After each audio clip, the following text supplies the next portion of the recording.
tread boldly.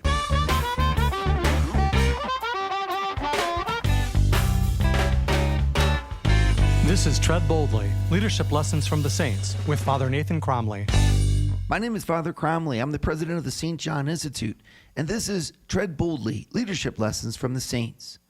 When most of us think of leadership, we think of people who are successful, people who are out in front, bearing responsibility, making change happen in our world. However true this may be, it's certainly only partially a glimpse at what makes a leader great. In the life of King David, just as in the life of many leaders, much of what made his later leadership successful came during the years that he spent in training for his role. Before God allowed him to don the crown of the king of Israel, God asked him to humbly serve in a position of training. In fact, he served the previous king, Saul, as his armor bearer, living with King Saul, listening to what King Saul did, and even playing the lyre in order to calm the king during difficult moments. Before his years in the limelight, in other words, King David had to learn how to be a king by watching the one whom God had chosen. This may not always be the most appealing of things to us,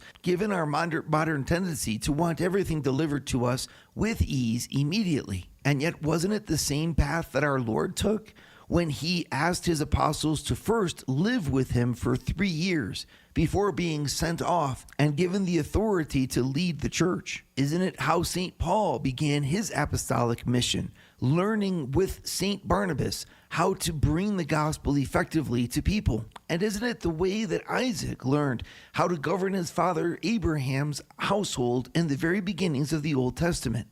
In fact, mentorship and learning from those who are in front of us is a common theme in the tradition of God for forming leaders. Even after King David emerged into a prominent role of leadership, having slain the giant Goliath, he went back into the service of King Saul because God had not yet called him into the full role of leadership. When it was all said and done, King David must have spent years living with and learning from the one whom God had anointed king before he himself was to arrive at the throne. This is something God seems not to mind. Learning and being mentored by those who come before us is a skill and an art.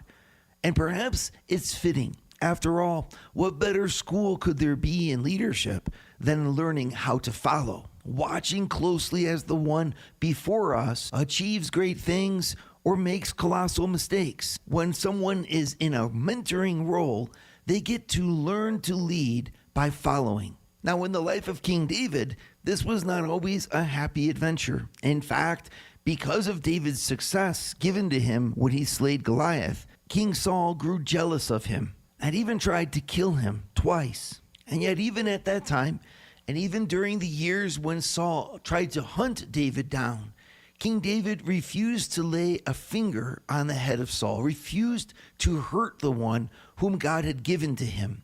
And this, I think, is an important lesson for all of us in our leadership. Sometimes our trainings don't go the way that we wish that they would go.